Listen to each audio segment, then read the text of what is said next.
Good afternoon, everyone. I am Lanre Akinsiku, the Director of the Africana Studies and Research Center, and I'd like to welcome you to Africana and to this event, which we have called Forum on Ferguson, the Role of the Law. This forum will certainly be one of several events on campus and across the country that will be analyzing and seeking explanations for the police shooting of Mike Brown, an unarmed black teenager in Ferguson, Missouri on August 9th. Events such as ours are also motivated by a deep questioning of and protest against the ways in which Ferguson's police and public officials handled the situation subsequently. I refer first to the fact that Brown's body had inexplicably been left where he was killed for close to 4 hours, and secondly to the ways in which the authorities handled the protests that arose after the shooting and continued for at least a week. Now, there is already a great deal to talk about regarding what I have just stated, and the role of the law in Ferguson and beyond is clearly too vast a topic to undertake adequately here, which is why we at Africana look forward to working with other colleges, departments, programs, and constituencies both on and off this campus in order to clarify how Mike Brown's death and the events in Ferguson continue to constitute a national issue. The initial motive for today's forum was to draw critical attention to the effect that all the events in Ferguson have had on our students, and in particular on our black male students. After all, some of the circumstances that have led to tragedies such as Brown's death do not simply take place far away or elsewhere. A recent incident in Ithaca is a case in point, when 2 black teenagers were terror-struck when a police officer out of uniform and in an unmarked car pursued them and drew his gun on them as they were heading home on their bikes, only to find out afterward that they were not the arson suspects that he had thought they might have been. In addition to a concern for how students have been reacting to the events in Ferguson, today's forum will also begin to speak to us about the meanings of Mike Brown's death. That is to say, is Brown's death just another fatality in a list of similar shootings across the country? Can his death be that mundane? Or has Brown's death become symbolic for those of us who think and say that enough is enough? In part because an awareness of the statistics has not brought sufficient and meaningful change. Even though I have no intention of putting words in the mouths of our speakers, I would venture to say that one of the meanings of the role of the law in today's forum will be to examine the effects that certain practices of law enforcement, sanctioned or not, have had and continue to have on our communities. On the panel today are Lanre Akinsiku, who is a student in Cornell's MFA program at the far end, and whose piece, The Price of Blackness, in the Gawker has received a great deal of attention. Also with us is Professor Joe Margulies, who is visiting professor of government and law here at Cornell, who is in the middle. He has worked on police shootings in the context of both criminal and civil rights law. Last but not least is Assistant Professor Travis Gosa, a social scientist from the Africana Studies and Research Center, whose research has been enhanced by his blogs and interviews about Mike Brown's death and the events in Ferguson. Moderating the panel is Noliwe Rooks, an Associate Professor at Africana and in the Feminist Gender and Sexuality Studies program. Noliwe. Before I end, I wanted to make 2 quick announcements. I think the best thing would be for us to get to our panel as soon as possible. No, but let me just make these 2 announcements. First, that the Civic Ensemble will be staging a community-based play called Safety, which will focus on community and police relations. The play will run from September 19th to the 28th in various sites in the Ithaca area, including here on campus at Barnes Hall on Thursday, September 28th at 8 p.m. No, that's at Barnes Hall, Thursday, September 28th at 8 p.m. For a list of other venues, because Ithaca, there's one at Ithaca College and also downtown Ithaca, I would suggest that you go to the website, which is civicensemble.org. So you will get a list of times and venues there. Finally, I'd like to inform you that Africana's programming for the year will focus on the 13th Amendment, which, like Cornell University, is celebrating its 150th anniversary in 2015.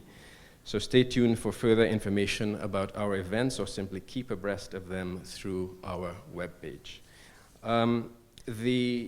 There is not much of a format here for the panel this afternoon. The idea was that our speakers will just say a few words for roughly 10 minutes, present for about 10 minutes. Then they will get an opportunity to talk to one another, maybe comment or ask a question, and then we'll open it up. We've sent around index cards because we would like to get your questions, because bear in mind that your question is probably something that other people are thinking as well, so we would really like to have those questions come up to us. Somebody will be coming around to pick those up, and then they'll come up to the stage, okay? In the meantime, I'll let you, we would start, yes, with Professor Gosa. Thank you. Great, thank you.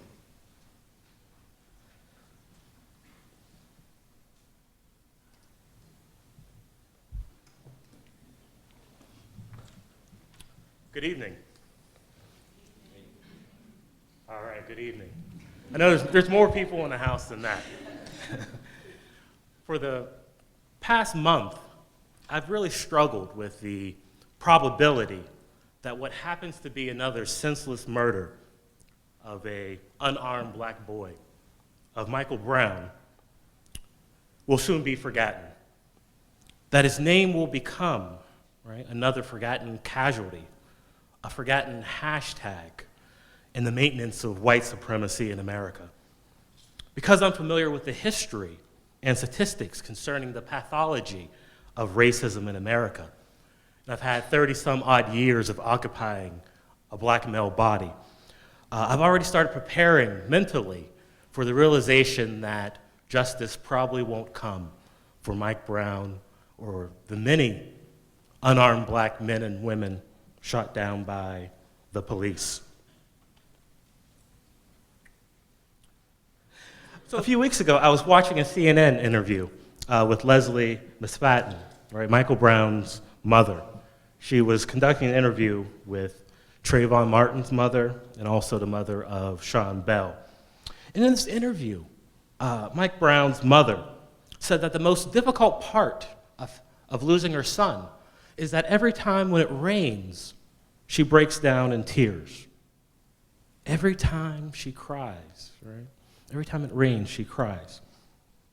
My question is, will equipping police officers with GoPro cameras, will demilitarizing our police forces, will recording yet another Mike Brown rap record, hopefully not with a P. Diddy promotional spot for Ciroc, will any of this really matter?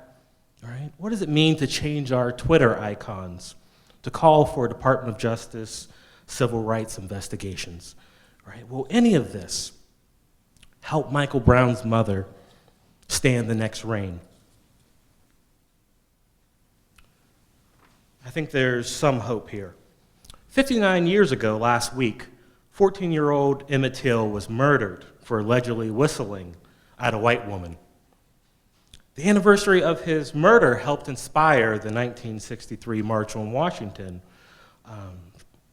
Symbolism of Mike Brown's death could inspire the next civil rights movement, or at least help us think what a resurgence of real organizations, of activism, and black politics may mean. All of this seems lost, almost dead in the age of post-blackness, of post-racial Obama America. Right? Much of that promise seems to be in social media, right?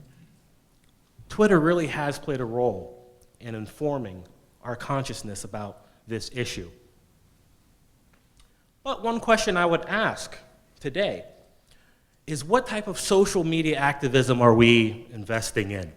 Right? When I tried to engage, right, this issue on Twitter, I noticed that my Twitter feed was literally flooded with images of black flesh, right? And I couldn't help but notice the juxtaposition of Michael Brown's body on the ground and also the tendency for people to call for activism for Mike Brown at the same time that they were sending reaction videos to Nicki Minaj's Anaconda video. What type of radical politics, right, can we really create, right, in this social media atmosphere? Now, in 1964, at the height of the civil rights movement, the great Ella Baker said, "Until the killing of another black man, black mother's sons, until this becomes an important issue for the rest of the country, right, we cannot believe in freedom. We can't rest," right? Where are we at 50 years after this quote? Well, first, I think it's important to point out that in 2014, black people can get shot by the police, right, or killed by deputized agents of the state for jaywalking, for selling untaxed cigarettes, for playing with a toy gun at Walmart, even for playing loud rap music in a convenience store parking lot, right? That's a reality we have to deal with today. Second, we have to come with the grips with the reality that most Americans can still care less about the murder of black women and black girls. If you happen to be female or a member of the LGBT community, chances are no one will be marching in your honor, right? Here are the names of black girls and women, right, who have met a similar fate as Michael Brown. How many of these names do you recognize? How many of these names have you retweeted?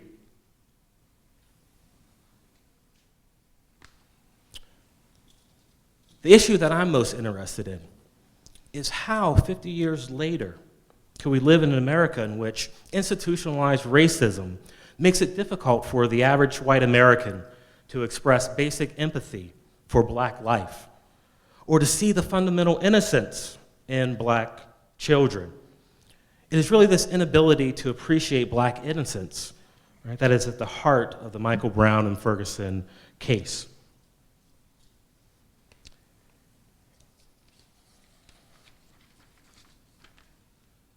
Just want to show you some quick numbers, right? Because sometimes we underestimate how differently black and white Americans view this image. Right? These are numbers from the Pew Research Center. And what it suggests is that a majority of white Americans possess a confidence in the law, in our police forces, while many black Americans feel as though they're living in a racialized terrorist state. How do we bridge this gap, right, in terms of our ability, right, to see the fundamental inequities found in these tragic events?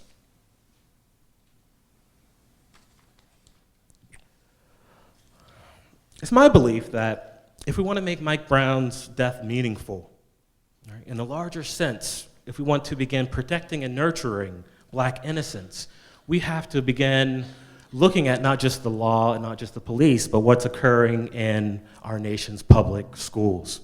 My research and the work of others in this room demonstrates that what is occurring in the streets of Ferguson is actually occurring on a daily basis in our classrooms across the nation. Right? Black youth, black boys and girls, beginning in preschool, find themselves in the revolving door of surveillance, punishment, and criminalization. This is what many people call, right, the school to prison pipeline.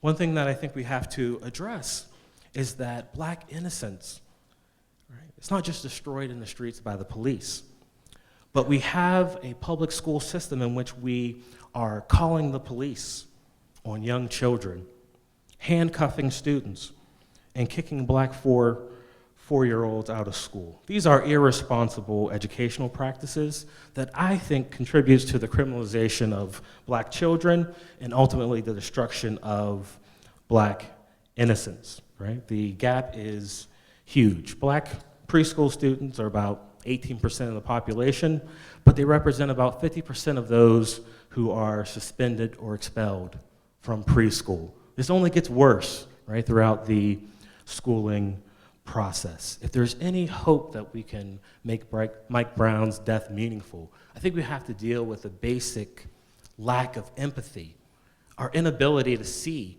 young black kids, not 17 years old, not 18-year-old, but 3 and 4-year-olds. How do we create an educational environment in which black innocence is protected and nurtured?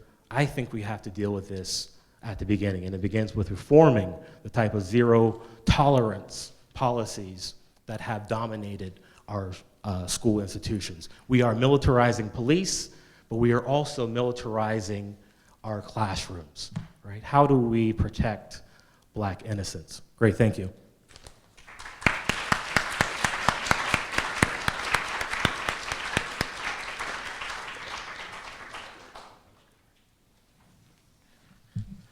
Good afternoon, everyone. I'm Joe Margulies. I can't tell you how happy I am to have been invited to participate in this. I've only been at Cornell. I came here from Northwestern a couple months ago, and I've only been here 5 minutes, and I'm delighted and feel very privileged to have been asked to be part of this. I want to talk about the role of the law in bringing us incidents like Michael Brown. And I encourage you to think that there's possibly 2 ways that you could conceive of the law in criminal justice, in interactions between the citizenry and the police. I would suggest to you that you can think of the law in one respect as something which interposes itself between a presumptively innocent citizenry and a potentially overzealous constabulary, right? The role of the law is to place itself between the people and the state. And I would suggest to you that you could also conceive the law as something that is invoked by a fraction of the citizenry to protect it from another portion, right? So in other words, it is something that is invoked to defend some of us from the rest of them.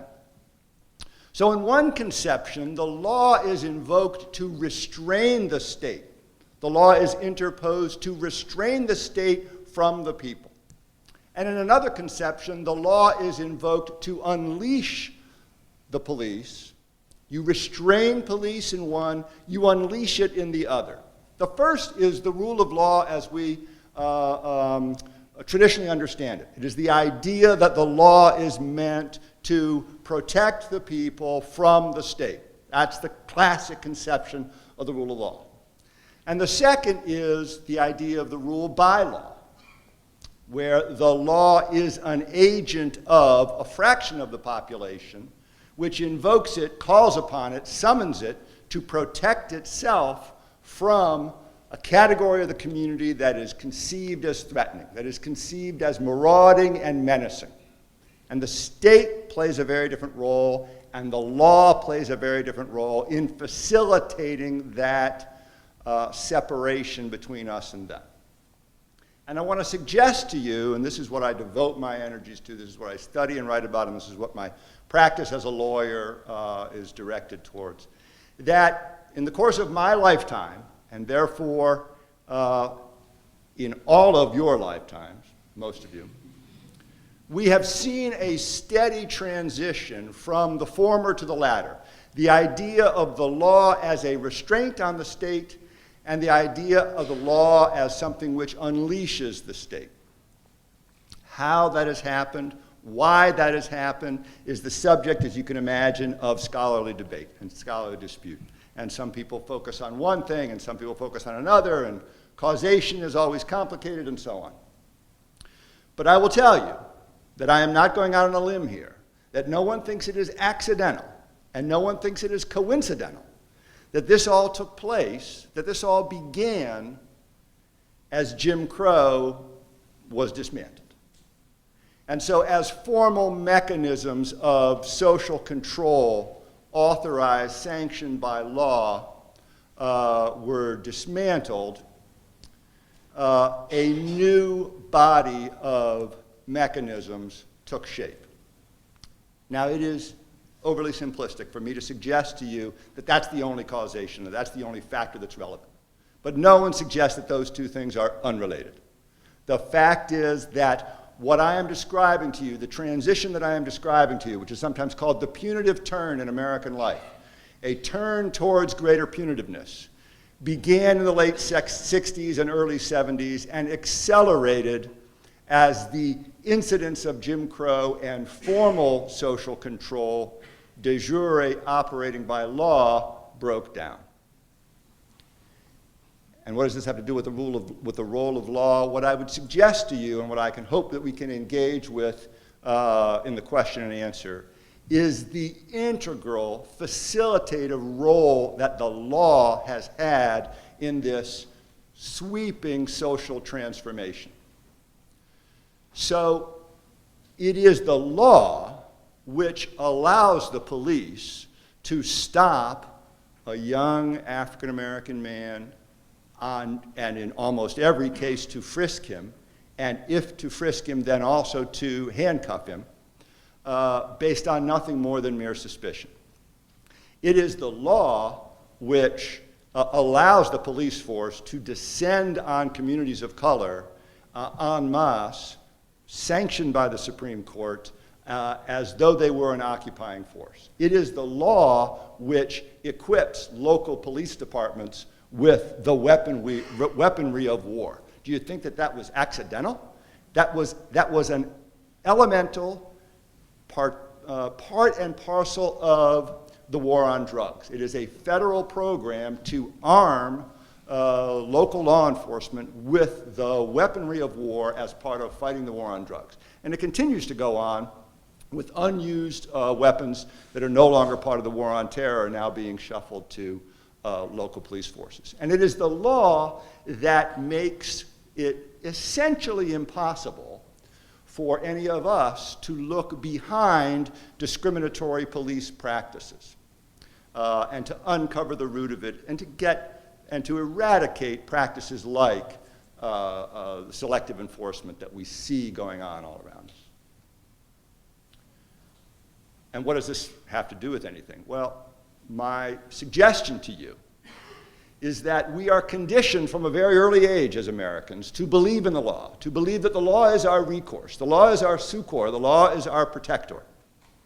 And that is why there is so much clamor for a legal investigation into the shooting of Michael Brown, for an FBI investigation into the practices, and a Justice Department investigation into the practices of the Ferguson Police Department. I would suggest to you that the avowed purpose of that investigation is not meaningful reform of the law. It is to bring the practices of the Ferguson Police Department precisely in line with the law that allows my friend to be stopped here and the law that I have already described. It is not to reform the law. It is simply to bring Ferguson into compliance with a law that is already corrupted by this transformation. Do not look to the law. The law is not your solution. I would leave you, though, with this thought. What was made can be unmade. What was made can be unmade. We have constructed. There's nothing inviolable. There's nothing permanent. There's nothing essential about the world that we have created. It is now sanctioned by the force of law, but it can be unmade.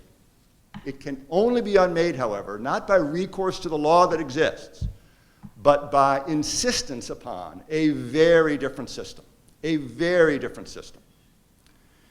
Asking the Justice Department, the Holder Justice Department, the Obama Justice Department to investigate what took place, perhaps no harm will come of it, but very little good will come of it. Protest, much more likely to produce some outcome. And that is what I encourage. Thank you.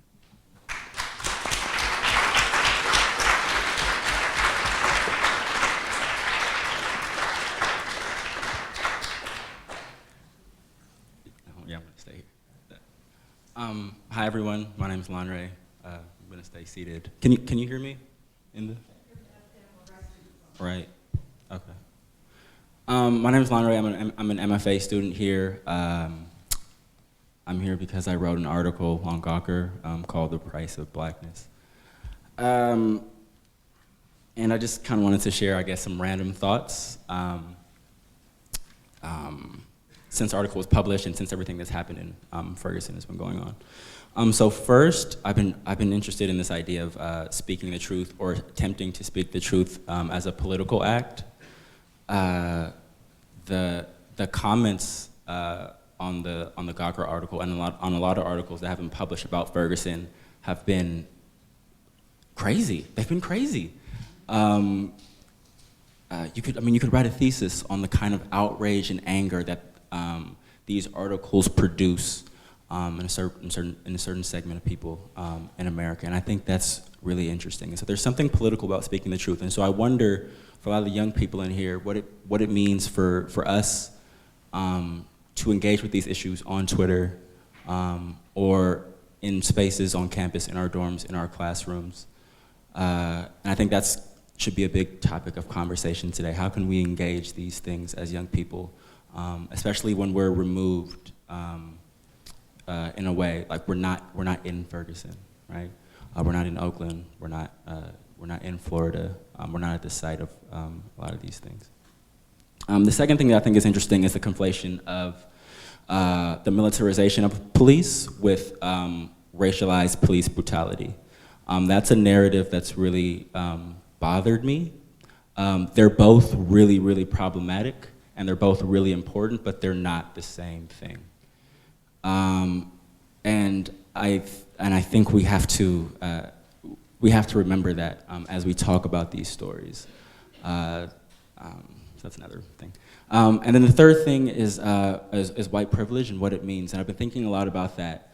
And I've just been thinking a lot about how white privilege in relation to history. And so when Mike Brown died, I thought about Trayvon Martin, I thought about Sean Bell and Amadou Diallo and the countless others. And they all connect, they're all connected. They're all connected to me. And I understand that as a black man. I understand how I fit into that history. And I think for a lot of white Americans, that connection isn't very clear. And that's one of the forms that white privilege takes in this situation, which is why the comments you see on these articles are so, can be so outrageous. Yeah. That's it. Is there something that was said that y'all want to engage with each other about? You want me to ask a quick question? There was so much that was said that was rich. So why don't we, as Gerard said, the way that we're going to deal with the Q&A is you're going to write questions. Y'all have your question. So I'm going to phrase a question while they're answering. Can you start passing them to the side if you have them, if they haven't been picked up, so that once they finish, we'll be ready to go right into your questions, right? One of the things I think is interesting about the presentations that y'all made is a sort of tension between protest on social media and protest in the streets, right? And if there's a connection between those forms of protest. So if it's a Gawker article where you're kind of making some sense out of the comments that we're seeing, if it's, as we see social media constructing and responding to and labeling a certain kind of Twitter protest, right? We almost have hashtag Twitter protest as a specific form of activism, and we're trying to work out what that means and what that looks like right now. And if we put that in dialogue with what Professor Margulies is saying about, well, in the absence of bodies in the street protesting in particular ways, then very often social media tells us are old, right? That's from another generation. What we see is the law making possible the death that we saw. Does that make sense? So what I just want you to just think about for a moment, or any kind of responses you might have, to how do you put those two forms of protest in some kind of dialogue specifically around this moment with Ferguson and Mike Brown? Is that clear? I asked a lot of questions. One thing that I would say about the role of social media in the Ferguson case is that, first, I agree with Malcolm Gladwell that the revolution will not be tweeted, right? In many ways, I feel as though hashtag activism is an oxymoron, right? Twitter is great for sharing recipes, cat memes. In the case of actual organizations, right, we can use social media to sometimes, right, get out a message, get out images. I'm convinced that if it wasn't for Black people Twitter, right, that many of the images of police brutality, of a militarized police force throwing tear gas in the backyards of residents, assaulting children, sometimes even assaulting the press, that story wouldn't have gotten out there, right? So there is that part of social media that is useful. But one of my concerns is that sometimes, right, we confuse, right, changing our Twitter icons for retweeting something for real change, right, for joining an organization, right, for writing something longer than 140 characters. Last thing I'll say is that these movements are quickly hijacked, right, by multinational corporations. And I was shocked by how Twitter and Facebook and my other social media feeds would put in advertisements for the most inappropriate things, right, when I'm trying to watch a video on the ground, right? I do not want to see a commercial for McDonald's when I'm trying to find out what's going on in the streets of Ferguson. Did you want to weigh in? There's no question that social media is going to transform contestation, social movements. It already is. But I agree very, very strongly with this. It has a role to disseminate information, to mobilize very, very quickly, diffuse groups. It is impossible to be controlled by the state, but it's not a substitute for presence in the street. The lesson of history, and I hesitate to draw lessons because events change, but the fact is people who are in the position to change things are really very content with quiet protest. It's when you make them uncomfortable that change happens. And you got to make them uncomfortable. I think, so I'm a writer. I trade in narrative. And I think what Twitter and Facebook and social media does is it allows us to change narratives. And that directly fuels a lot of the in-the-street protests. So if you have more voices who are talking about police brutality, who are talking about police brutality in a historicized way or linking it back to hundreds of years of it, I think it changes the narrative for a lot of folks, and that engages people. So just in that sense, just in terms of being able to reframe the story and say this is actually what's going on. Because there's a dominant narrative, right? The dominant narrative is that, like, one-time thing, like, who knows what happened? Like, we don't know. Trayvon and Mike, and like those are separate things. And we know it's not true, right? We know it's not true. And so putting our voices out there just allows us to reframe the story. And in that way, hopefully galvanize support. So while I'm waiting for the cards to come, let me ask one more question that I am interested in. That Travis raised the issue around gender and the different levels of protests that we see depending on the gender of the body, right? And I'm just wanting really to hear, in the context of a conversation about the law, not just perspective, right? Is that a function of, what is that a function of, and what could the law do to address these perceptions, this different, what's evoked if the body is male versus what's evoked if the body is queer or female, in terms of protest response, people in the streets? In any order. Any order, it doesn't. Yeah, hit it. Sure. So one thing I would point out is that I think we all have a concrete narrative, right, based in the historical process of lynching, right, that we can sort of draw on when we see, right, black male dead bodies in the streets. But I think as a nation, We have a problem, I think, investing in a belief that black female bodies are worth protesting for, worth dying for, worth fighting for. One thing that I think is amazing is that we have so many cases of black girls and black women, right, in these same situations, and nothing ever happens, right? We have a case in which a police officer, white police officer, is being accused of systematically using his badge, right, to rape and sexually assault black women. Where are the marches, right? Where's the hashtag? I don't see it.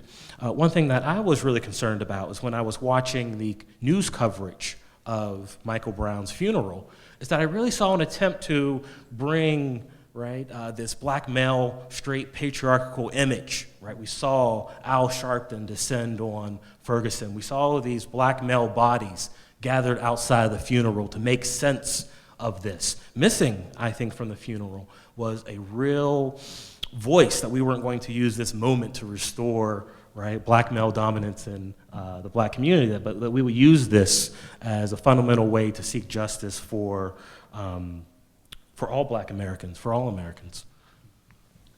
One of the class that I taught back when I was at Northwestern was Race in the Criminal Justice System. And one of my students, one of my really wonderful students last semester wrote a paper she was deeply troubled by just this thing. And she said, there was an initiative that started, while we were in the class, My Brother's Keeper by President Obama. And it was very much African-American men expressing a concern for the welfare of African-American men. And she said, who's my sister's keeper? And I don't, in direct answer to your question, I don't think it's a matter that is resolvable by the law. This is the tendency to make women invisible and gay and lesbian men and women even more invisible, although that's changing in some formal respects, is again something that the law in my estimation, the law doesn't lead in this country, the law follows. I don't, more than that I would be, I think, just echoing what Travis said. I think patriarchy it's a huge issue. When it comes to the attention that the stories of black women or women of color get in these stories. And a lot of these, I'll leave it at that, I'm sorry, I can't, I don't know if you've gotten this stuff yet. Have you gotten the questions? Because I'll stop if you've got the questions, that's more important. I was just gonna say, it happens in ways that are understandable if not excusable, and that is that the proportion of interactions between the police and African Americans is overwhelmingly of young black men. And so there is a tendency to think, well, that's where the energy should be. I think that that's misguided. I think that's a mistake. I think that's symptomatic of a tendency to make invisible certain populations, and I think that that's a deep and abiding problem. But it's not born out of venality. That's what I think, at least in many cases, it's not. This is completely off topic.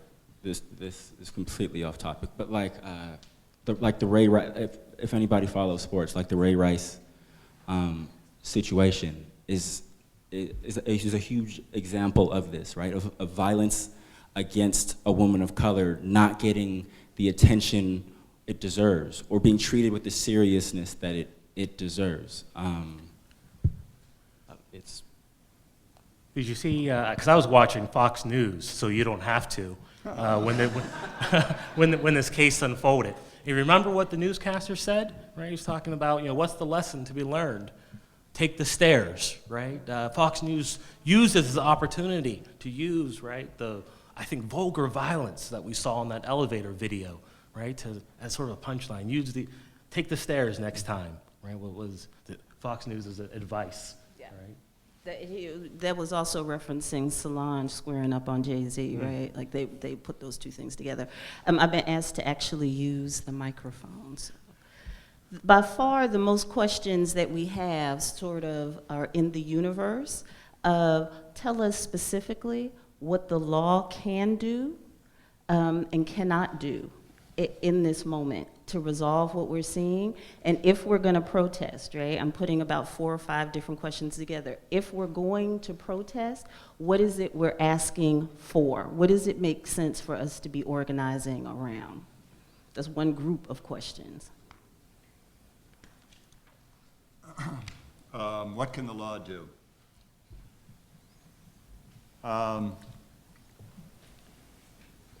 Boy, I'm going to disappoint people. I can just tell. So of course, if the facts establish that the officer shot without justification, and that justification will be measured from the perspective of a reasonable officer faced with what he perceived at that moment, then of course that officer can be prosecuted. It happens where officers are, or people who, like the case in Detroit, where the homeowner fired through his screen door and shot a woman and killed a woman and got 17 years. It occasionally happens. More commonly, those cases are turned down. They are not prosecuted. And when they are, the cases do not end well. They do not end in convictions, or they do not end in convictions or sentences for the top count. There are some cases that figure very prominently in our sort of cultural history, but they are the exception. The reform I am talking about, though, has nothing to do with to me, the premise of the criminal law is it is a promise we make to the citizens that if people comply with these laws, we will have order. The premise is if you comply with the criminal law, order will follow. So the idea is all we'll do is prosecute this officer, and we will demonstrate that order will prevail by virtue of the prosecution. And so there is no further action that need be taken upon commencing the prosecution, and then you let the jury do what it does. The system has worked if you undertake the prosecution. We will restore order simply by prosecuting this guy. That's not reform. That's not reform at all. So the thing that they are calling for will not, in my estimation, lead to change. What you need to do is a much more fundamental reconceptualization of the role, the relationship between the police and the people. And that existed at one time, where there was much more of a suspicion and hesitance about the role of the state and about the role of the police. And that's what gave us cases like Miranda. It existed for a very short period of time, 62 to 68, you know. But it was built, it was constructed to restrain the police in recognition that unrestrained, they will abuse their authority. That can be reconstructed. That can be reclaimed. But the law has to be rebuilt. The law has to be reconceptualized. And it's a much more fundamental reconceptualization of the relationship between authority and the people that we have gotten away from over the last 45 years. What we're talking about is a profound, what I'm talking about, is a profound reconceptualization that we have never had in this country. Because the moment that we did have it, we also had Jim Crow, right? So we only had it for portions of the population. So we've never had what I'm describing. What to ask for, what to protest for? What are the specific demands, requests? One small thing and one big thing. And so for those who like social media activism, I think that we have to agitate in this country, right, to make it a crime to profit, right, from the shooting or murder of black boys. Right? I'm talking about the $450,000 raised on GoFundMe.com in defense, right, of Officer Darren Wilson, right? Did you see the comments that were left on the donation page, right? Americans turned out en masse to donate $250, $1,000, right? Saying that, good job, another one down, right? That white officers who shoot unarmed black teenagers, right, are the last line of defense in America that's been stolen, right? Stolen by Barack Obama, stolen by immigrants, stolen by women who have been told to lean in a new phase of feminism. Go online and protest, right? Organizations and charity fundraising that allows people to profit, right, from the murder of young boys. Something much bigger, though. I think in this post-9/11, post-Columbine era, we have to reinvest in a notion of public schooling, right, that really disconnects, right, the criminal justice system from schooling, right? I think that for those who are tax-paying citizens, right, we have to go to our local school boards, we have to go to our schools and demand the abolition of zero-tolerance policies that suggest that a 5-year-old kid, right, who throws a paper airplane can be handcuffed and detained by the police. We have to get our police out of our schools. We have to stop responding, right, to small infractions of the law, right, in classrooms with tanks, with lockdowns, right? I heard the other day that Ithaca City Schools, right, on rumor that there was the wrapper, right, the packaging of a BB gun, right, called a lockdown. The only places that I know actually lock down are prisons, right? Places that lock down, toss cells. You've seen Oz, you've seen Orange is the New Black. We cannot allow that importation of criminalization and militarization into our public schools. So another handful of questions I would put in the universe of personal responsibility. Specifically, there are a number of people who want to know, so what are the roles, what are the roles for parents in preparing and addressing and maybe lessening the behaviors of their children so that these kinds of interactions will lessen? What are the roles for teachers?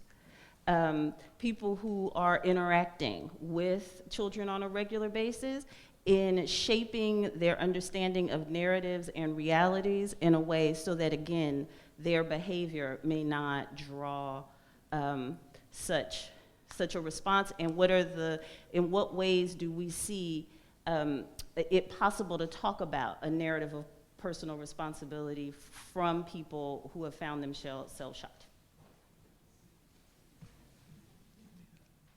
These are your questions. I'm just synthesizing. Are there any more? If you have any more, hold them up, too. I certainly have a response to this. Hit it. But I wonder if... Okay, real quick, because I think Lanre is playing coy here. He wrote a fascinating piece in Gawker about perhaps what we tell our young boys and girls when they come in contact with the police.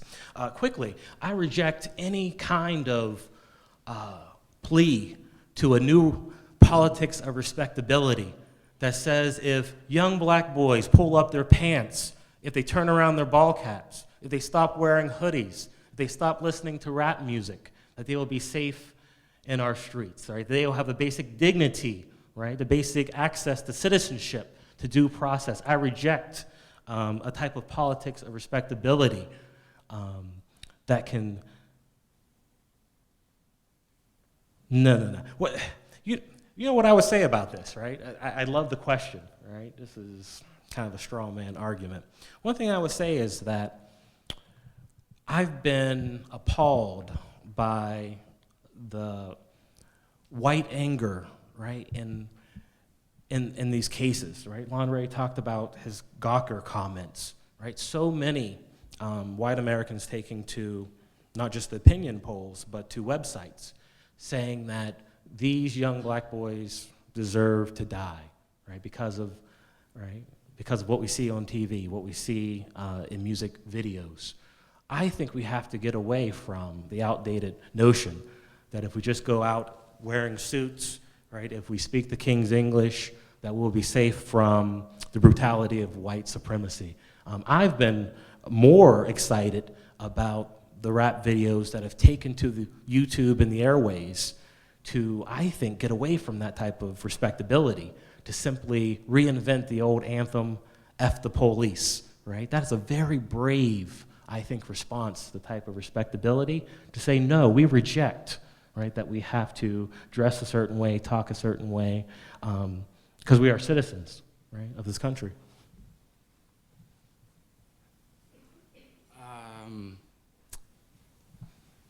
One of the big stories that bothered me about Mike Brown was that he was on his way to college, right, and therefore didn't deserve to die. Like, it doesn't matter whether or not he was going to college.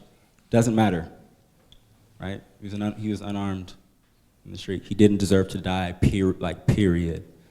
And so the respectability politics, that narrative, has also really bothered me, and that was one of the reasons that I wrote the piece. I mean, I think if you ask a lot of folks of color in here about their interactions with the police, they'll have a negative story to tell.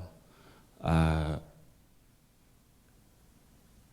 not sure, I don't know about the ways to mitigate, you know, the violence that happens in these encounters. I'm not sure I can, like, I don't know what the advice is. You know, I've gotten to talk. I taught at a high school where I gave my students the talk about what to do when you're approached by a police officer. I don't know if it's effective. And I don't know what to do with that. This is really pessimistic.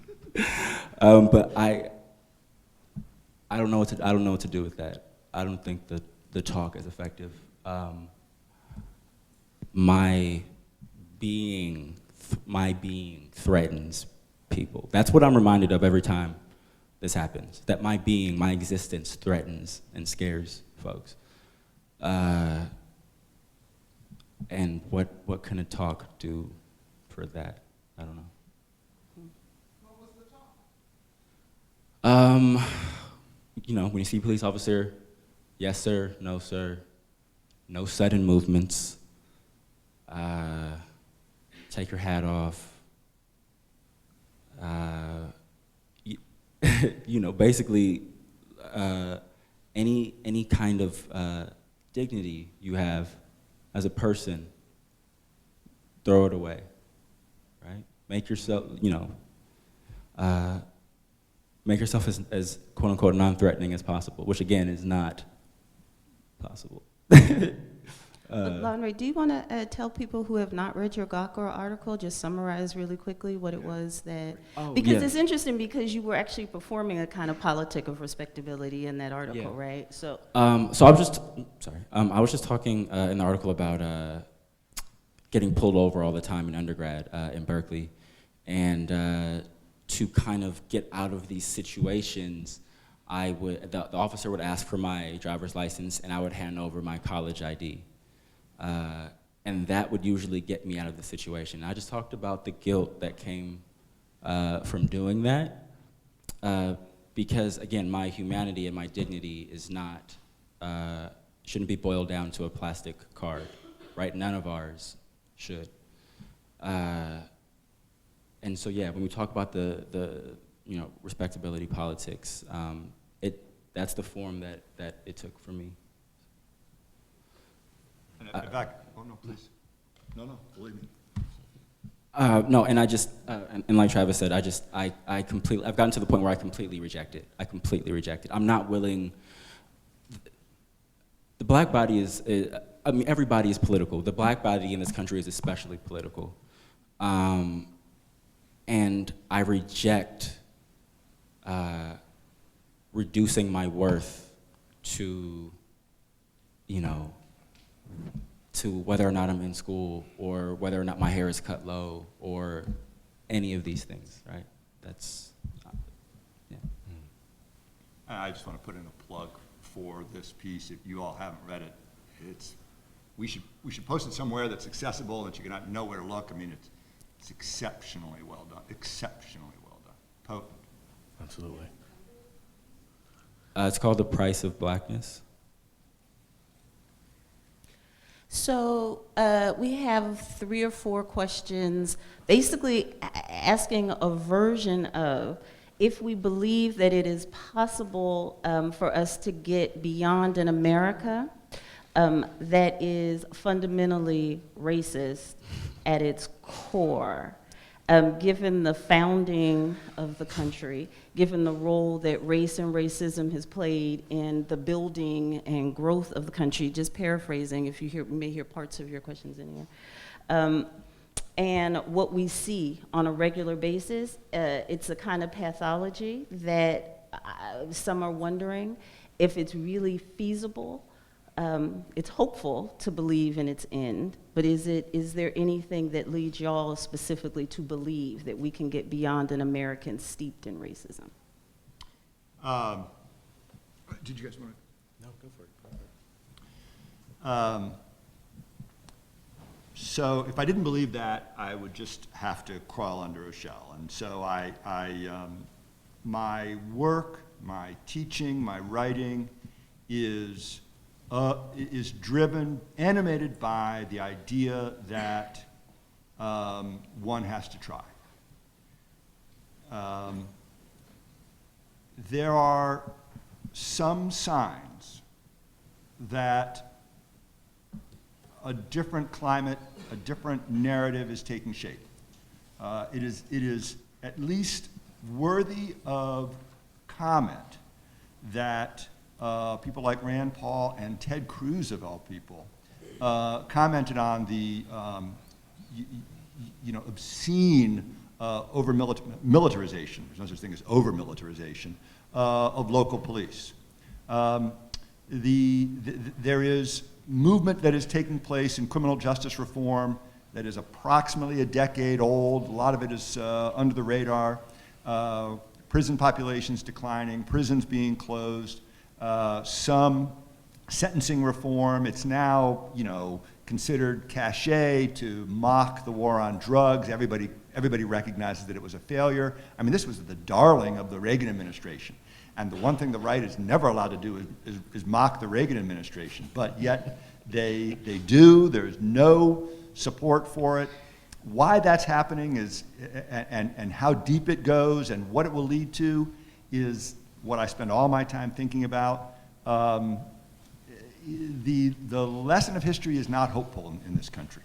But I would just have to stop doing what I do, which is teach and write and litigate, if I believe that nothing could be done.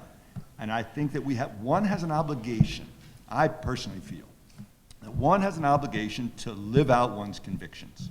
And my conviction is that the state too frequently is engaged in the exercise of stripping people of their dignity, and that's never okay.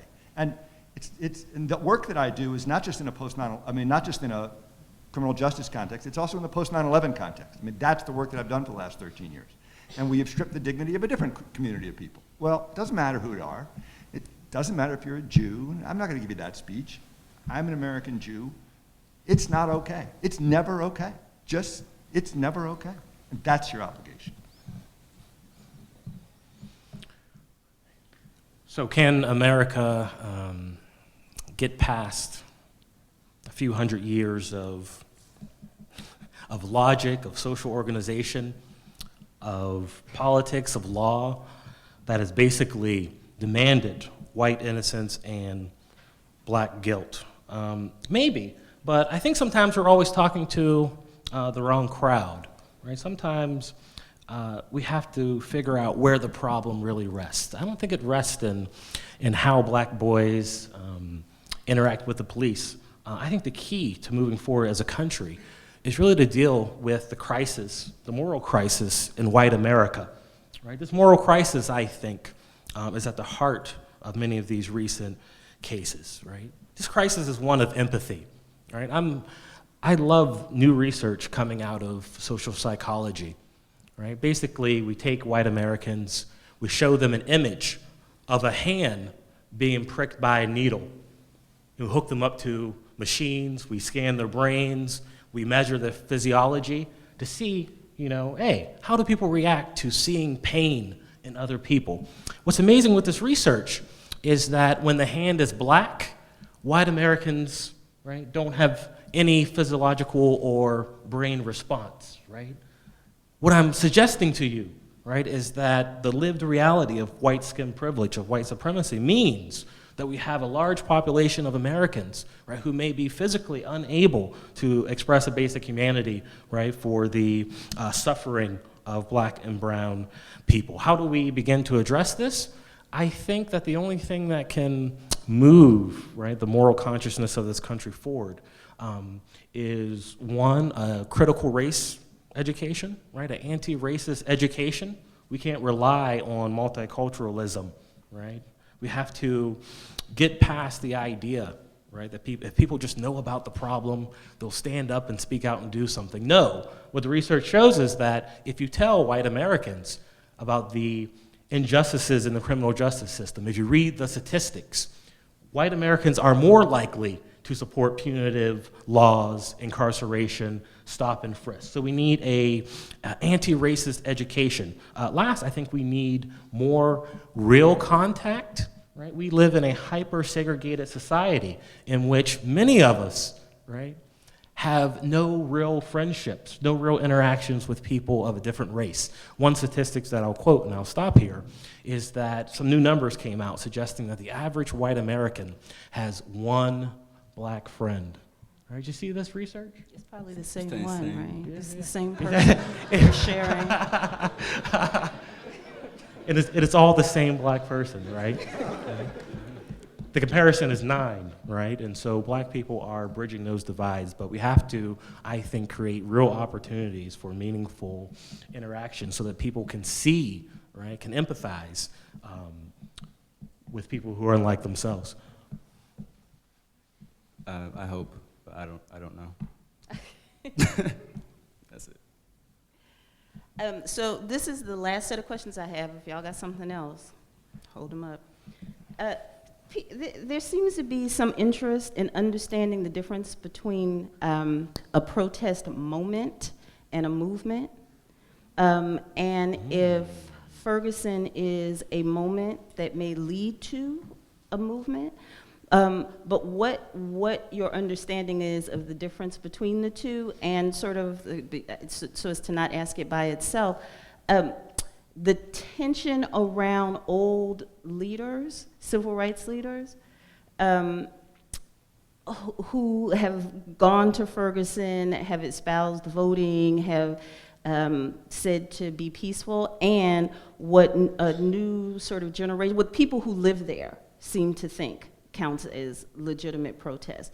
So in this moment between protest and movement, there also seems to be a tension around legitimate leadership, and what you think that all of that equals.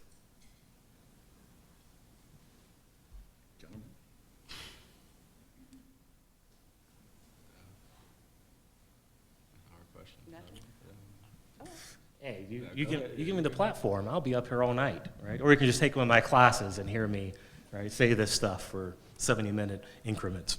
I love the piece written by crunk feminist Brittany Cooper, right, in which she said of Al Sharpton, don't we deserve better, right? Don't we need something new, right?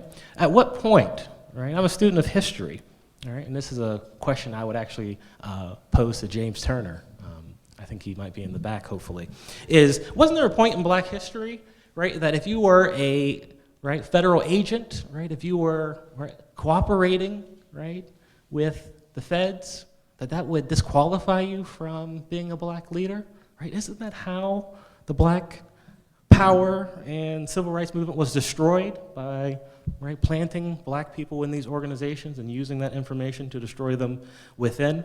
I think we can do better. Right, I think we can do better, right, than the Sharptons and Jesse Jacksons of the world. I agree with Brittany Cooper on this. One thing I was really upset about is how the mainstream media immediately picked up on this meme, right, that the looting and the protests was coming from outside agitators, right? Did you pick up on that? Outside agitators were coming in.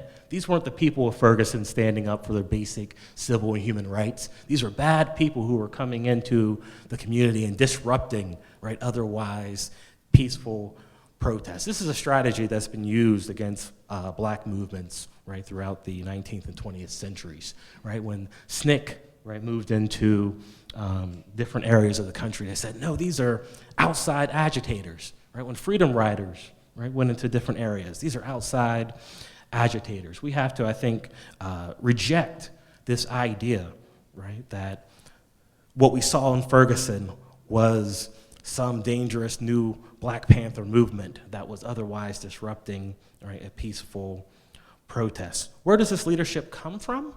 Hopefully it comes from many of the young people who are sitting in this room. I think the first thing you can do, right, if you want to not just become a hashtag activist, but to really change America, is you have to invest the type of systematic study into the lives of Black and brown people. Take a course in Africana Study, right, as your first step to understanding the complex issues, right, that have been raised on this panel tonight, right? One thing that comes out of leadership and organization, I think, is careful and disciplined study, right? And I think that we need more careful and disciplined study, and not just the sporadic outburst of rage, right, and disappointment. I would say that I think it's not my place to be critical or to disparage anybody who goes there to try to do good, whether it's Al Sharpton or Jesse Jackson or anyone else. I do think it is true, however, that just like generals tend to fight the last war, your conception of the problem is shaped by your experience with your own past. And so people who cut their teeth, if you will, on the civil rights movement, when the idea was to loose yourself from Jim Crow and replace it with law, have a conception, an idealized and almost mythologized conception of what law can achieve towards liberation that has been co-opted and replaced with a different kind of law of the sort that I described that is merely a different mechanism of social control. So aspirations to invoke the law with a new, 1964 Civil Rights Act or 65 Voting Rights Act aspire to invoke the wrong solution. And to the extent that they are wedded to this old paradigm, it is not a personal aspersion on them. It is a recognition that the law has become the problem, and you need to do something other than, overrule the Supreme Court's decision in the Shelby County Voting Rights Act case. The law is more fundamentally implicated as the problem. And so to the extent that they have automatic reflexive recourse to an old set of solutions, I think that needs to be rethought. I will say one thing, however. No one should hear me say, when I endorse protest, that I endorse violence. Those are two different things. I should hope that goes without saying. I'm really distrustful of single hero stories, single hero narratives. I think that's where, there are versions.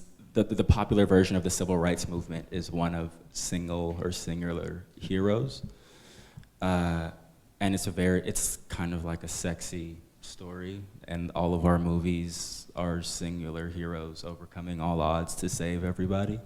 So I think the first thing, for me at least, is to throw off that narrative. It's a garbage idea, especially as young people, we shouldn't buy into it. So I distrust Al Sharpton because he ain't gonna save me. Al Sharpton ain't gonna save me. Yeah, it's a communal effort. Well, there's one thing that I have are any of my students from the Black 70s class here? Yeah, a couple. So We started the class reading the Kerner Commission, actually the summary of the 1967 Kerner Commission report, which we didn't read the full thing. For the Kerner Commission report studied the causes of urban uprisings, they called them riots, right? We're calling them rebellions and uprisings. From 1964 to 1967, paying particular attention to 1967 with Newark and Detroit. Right? And so there are 11 members of the commission, 1 black member, Ralph Bunch. The rest are elected officials, governors, Republicans, Democrats, congressional folks. And it has been interesting reading that summary in the context of what's happening now. One, in just reflecting upon the fact that the 600-page original version was a New York Times bestseller. Can we really imagine a 600-page book?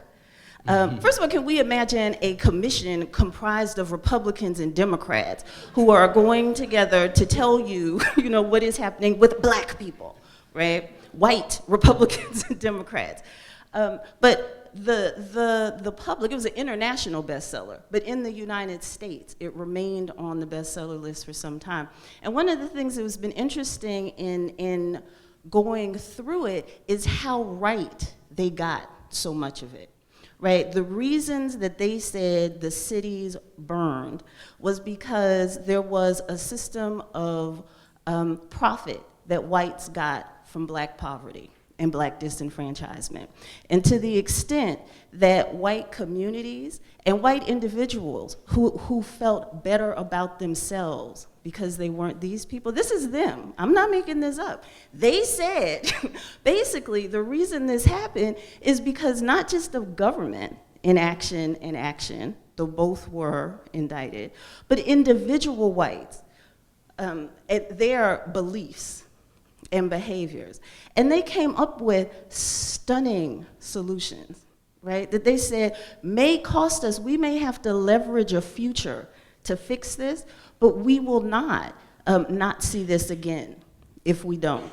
So there were like 20 fabulous solutions: fixing education, dealing with segregation, holding some landlords accountable, employment, dealing with employment, trying to figure out what you do with the frustration that people are suffering because of the conditions that they're under, right? They are stunning. The only things, though, that were actually funded, because again, white folks were a little tired of all of this, were increased informants in black communities so that they could inform to the police about unrest before it happened, and increased funding for the militarization of the police, right? Those are the two things that are funded out of 20 that are saying things like police brutality and overreaction. The police are rioting in these cities. It's not the black residents in Newark and Detroit. This is the commission, right, who are rioting. The police are rioting.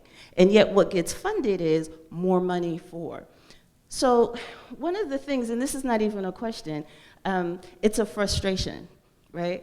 That we know the causes, we know the reasons, but I feel that we've moved from a period where people were at least willing to consume those causes and reasons, read 600 pages about it, to a period where we don't have the patience to be real and to unpack and to name and claim the causes of what we're seeing. And I think until we develop some courage, individual, institutional, at a movement level, at a college level, at a departmental level, I think we will continue to see this. And that could be depressing. So I'm so glad that there's students here who are reading the Kerner Commission report, and I commend it. It's available online, you can find it. It's Kerner, spelled K-E-R-N-E-R. It really is an extraordinary document. But you're right, it was, by the time it was released, it was the view that it expressed had already lost political favor. It was never had a chance, but it reflected a moment in time. In fact, it was the very tail end of a moment in time that existed for a brief window that can be reclaimed. It's this idea that It existed once but can never come back because of because of the oddity of that period. That's not a fair accounting of how social phenomena are created. Understandings of social reality are constructed. And we have, over the last, this is the beginning, it was when the Kerner Commission was released, was the beginning of the punitive term. And during that period, we constructed a way to understand the phenomenon of, among other things, black underachievement in the cities and black violence in the cities. We constructed what they meant and who was responsible for them in a way that has led, pretty directly to the sort of thing that you see in Ferguson. You can construct something different. You have to change the way one thinks. You have to change the way society perceives events. But it is not beyond reach. I think with that, we're done. Thank y'all for coming. Did you got anything else? Thank you.